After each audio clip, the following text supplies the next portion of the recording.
Assalamualaikum warahmatullahi wabarakatuh. Saya Rahma Safira, NIM O1A1172 kelas B. Langsung saja di sini saya akan mempresentasikan jawaban dari ujian tengah semester biokimia farmasi saya.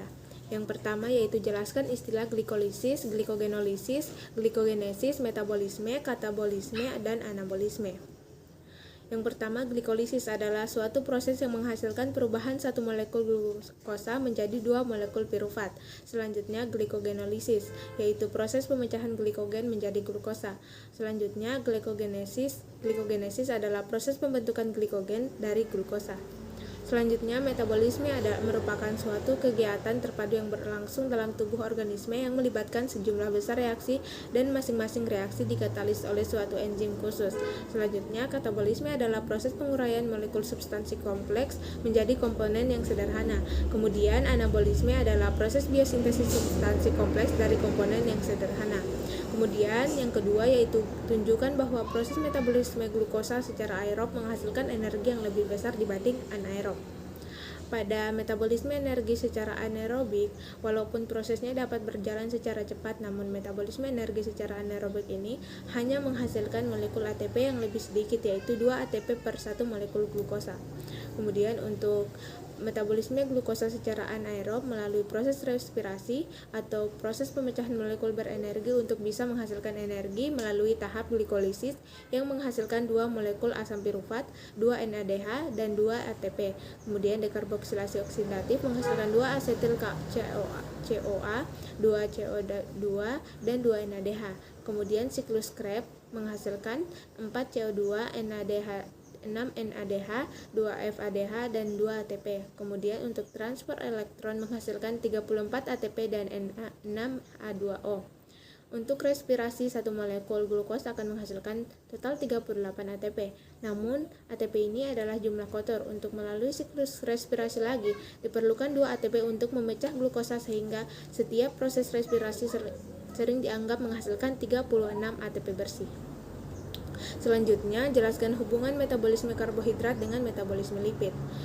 Dapat dilihat pada slide berikut untuk hubungan metabolisme karbohidrat dan lipid. Untuk penjelasannya, keterkaitan metabolisme karbohidrat dan metabolisme lipid yaitu hasil akhir pencernaan lemak yang berupa gliserol akan memasuki jalur metabolisme karbohidrat melalui reaksi antara glukosa dan pirufat. Gliserol pirufat masuk jalur melalui metabolisme karbohidrat.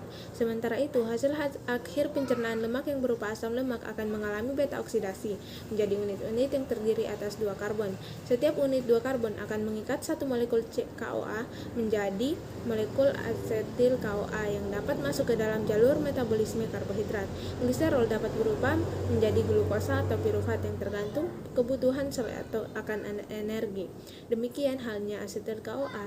Jika sel tidak membutuhkan energi, maka asetil CoA yang berasal dari beta oksidasi akan disintesis kembali menjadi komponen lemak. Karbohidrat pun jika berlebih akan diubah menjadi lemak yang disimpan di jaringan lemak yang di bawah kulit atau jaringan adiposa. Selanjutnya, tunjukkan bahwa energi dihasilkan dari metabolisme lemak lebih tinggi dibandingkan energi yang diperoleh dari metabolisme karbohidrat. Dapat dilihat pada energi yang dihasilkan lipid, misalnya asam heksanoat yang memiliki 6 atom C, melalui 2 siklus oksidasi asam lemak menghasilkan 5 asetil CoA. Di mana menghasilkan 10 ATP. Selanjutnya, untuk 3 asetil CoA yang dihasilkan akan masuk ke siklus Krebs. Tiap satu siklus menghasilkan 12 ATP. 3 dikali 12 ATP akan menghasilkan 36 ATP dengan jumlah keseluruhan 46 ATP. Pada pengaktifan asam lemak dibutuhkan 2 ATP, jadi ATP yang dihasilkan yaitu 46 ATP dikurang 2 ATP sama dengan 44 ATP.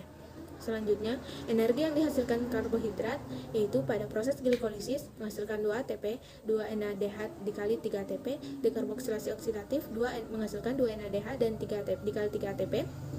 Selanjutnya, siklus Krebs menghasilkan 6 NADH dikali 3 ATP, 2 FADH dikali 2 ATP dan 2 ATP.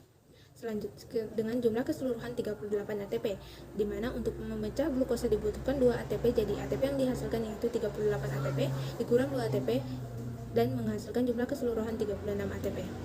Selanjutnya untuk gangguan metabolisme lipid atau dengan penyakit dislipidemia. Dislipidemia adalah suatu kelainan metabolisme lipoprotein. Gangguan ini ditandai dengan meningkatnya total serum kolesterol LDL, penurunan kolesterol HDL. Dislipidemia ini diduga berhubungan dengan hiperinsulinemia. Dapat dilihat tabel nilai kolesterol darah pada slide berikut. Selanjutnya untuk penyebab dislipidemia, yang pertama obesitas, diabetes, hipotiroidisme, alkoholisme, sindrom metabolik, konsumsi lemak berlebih, sindrom Cushing, infeksi berat, aneurisma aorta abdominalis. Selanjutnya itu pencegahan dislipidemia. Gaya hidup yang dapat dilakukan yaitu diet, aktivitas fisik, penurunan berat badan, menghentikan kebiasaan merokok, dan diet suplemen. Selanjutnya, untuk pengobatan dislipidemia atau kuratif, menggunakan golongan obat statin yang merupakan obat penurun lipid pertama yang harus digunakan untuk menurunkan kolesterol LDL. Selanjutnya, asam nikotinat yang bekerja menghambat diasilgliserol asetransferase 2 yang merupakan enzim kunci untuk sintesis trigliserida. Selanjutnya yaitu asipimox yang merupakan obat untuk menurunkan lemak darah dan meningkatkan HDL pada pasien hiperlipidemia tipe 2, 3, dan 4. Selanjutnya yang terakhir yaitu fibrat, menurunkan kadar VLDL dan trigliserida sekitar 30% berdasarkan stimulasi aktivitas lipoprotein lipase. Baiklah, itulah tadi yang dapat saya sampaikan. Lebih dan kurangnya mohon dimaafkan. Wabillahi taufiq wal hidayah. Wassalamualaikum warahmatullahi wabarakatuh.